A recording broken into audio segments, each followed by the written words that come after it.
E músico que faz música de comédia, o que você acha disso? Música de comédia. Fábio Cambota. Tava aí isso. hoje.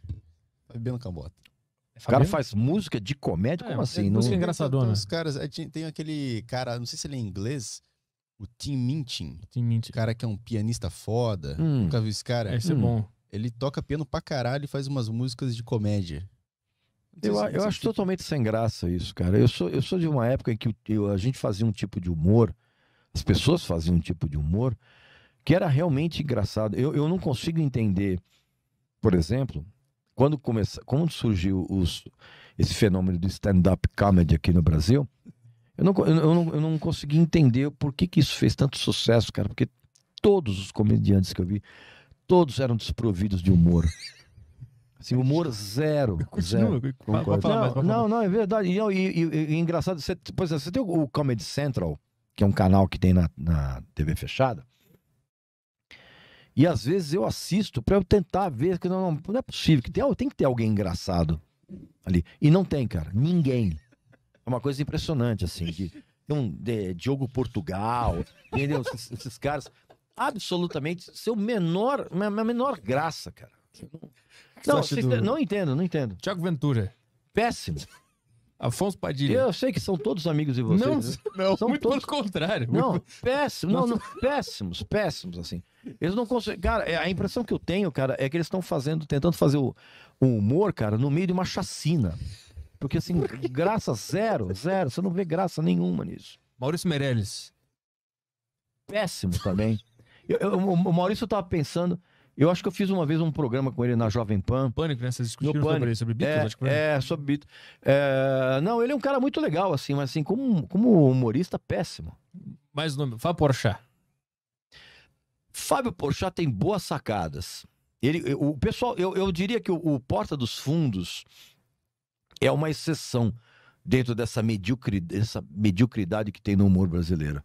Porta dos Fundos tem algumas boas sacadas, cara. É bem legal. É uma exceção dentro desse tsunami de gente sem graça que tem por aí. Rafinha Bagos. Rafinha é um cara inteligente, bicho. Mas ele não só não é engraçado, como ele... Bom, ele se deu muito mal, né, cara? Ele tentou fazer graça de um negócio. E a premissa que eu tenho, eu sou um cara de 61 anos. A premissa que eu tenho pro humor é que o humor, ele pode ser ofensivo. Pode. Tá aí Ed Murphy, que tinha um stand-up comedy que é antológico. E é uma coisa... de laranja, aquele? É. Aquilo é pesadão. Que ele tá com um macacão vermelho. Vermelho. Uhum. Que é uma das coisas mais ofensivas que eu já vi em termos de humor, mas é engraçadíssimo.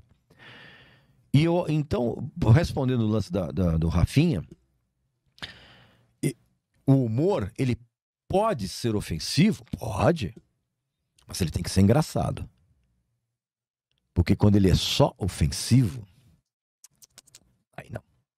Danilo Gentili? Aí é só ofensivo. Danilo Gentili é a mesma coisa.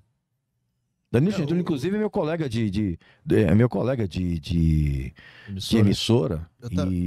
E alguém me contou, por exemplo, que sugeriram de me levar lá no programa e ele vetou. Porque eu já tinha escrito uma vez, acho que um artigo pro Yahoo, exatamente falando mal desses talk shows que se preocupam muito mais em fazer gracinha do que em boas entrevistas, né? E eu citei o Danilo. Acho que ele ficou um pouco magoado comigo, mas assim, não retiro o que eu disse. Mas é difícil, assistir o The Noite é complicado. Eu tava assistindo uma entrevista eu tava procurando a entrevista do Julian Casablancas, lá do The Strokes. Uhum. Aí tinha uma dele com a banda The Voids, que era um projeto dele da época, não sei se tá ainda hoje em dia. Cara, não tem, é impossível. Você não sente isso quando você tá assistindo um programa assim e leva alguma banda de estrangeira, ou até uma banda nacional mesmo. Fala, cara, eu queria tanto ouvir uma pergunta assim. E aí o cara tá perguntando, e vocês... Aquele integrante da sua banda que é brasileiro, ele ensinou você a falar algum palavrão? Aprendeu algum palavrão com ele? Quem que é o melhor jogador de futebol da banda aqui? Caralho, mano, você tá com uma puta de uma banda mas esse foi exatamente o mote do texto que eu escrevi no Yahoo na época e que provavelmente deixou o Danilo chateado comigo. talk show é uma conversa. E o entrevistador, ele tem a obrigação de extrair do seu convidado coisas interessantes. Sejam elas positivas, negativas, constrangedoras, não importa. Você tem que estar lá para você extrair do cara boas sacadas, boas observações. E o que a gente menos vê, e isso é uma coisa que vem do talk show americano. São raríssimos os talk shows que você assiste que realmente você vê o cara com uma pauta para puxar alguma coisa legal. Por exemplo, o Jimmy Fallon, por exemplo, virou um negócio absurdamente ridículo. Conteúdo zero. Acho que o Larry King era bom. Era um dos melhores. O Larry King foi um dos melhores. Letterman também. O Letterman no começo era muito bom, porque depois ele se rendeu a essa. O Jay Leno, por exemplo, é terrível. O Conan ele consegue. O Conan ele tem uma irregularidade muito grande, cara. A impressão do Conan que eu tenho, cara, é que ele tem uma equipe de pauta que às vezes ele pega uma pauta de alguém que é boa e outras muito ruins. E aqui no Brasil, mesmo o Jô no começo era muito legal. Mas, cara, não dá pra você fazer talk show diário. Isso é impossível. Você trazer gente interessante o tempo. E eu sou muito grato à equipe do Jô Soares, porque assim, eu entrei na televisão por causa do Jô Soares. Quando eles me chamaram para fazer uma entrevista, para falar de discos e para falar de uma revista que a gente estava lançando na época, a Mosh.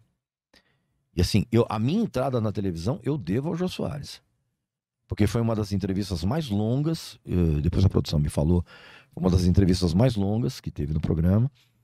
E isso gerou o interesse de da Luciana Gimenez em me chamar para participar do programa e depois para ter um quadro lá, e depois o Raul Gil me chamou. Então assim, a minha entrada na televisão foi por conta disso. Mas mesmo o Jô Soares nos últimos tempos, cara, ele estava absolutamente cansado. E o Jô teve um problema muito... Talk show é um negócio que depende muito da equipe de pauta. E quando o Jô perdeu o Max Nunes, já era. Então todos esses outros talk shows, Danilo, Rafinha...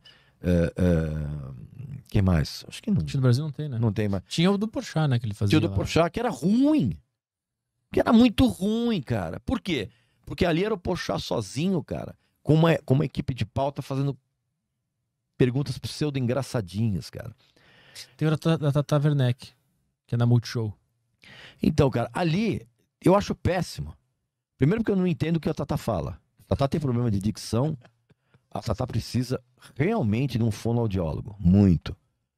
Porque assim, ela fala de uma maneira tão atropelada que você fica na dúvida mesmo do que ela falou. E é um programa que ali, cara, é único e exclusivamente feito para obter resposta engraçadinha. Para ter interatividade engraçadinha. Que é uma coisa que agrada muito ao público retardado, né, cara?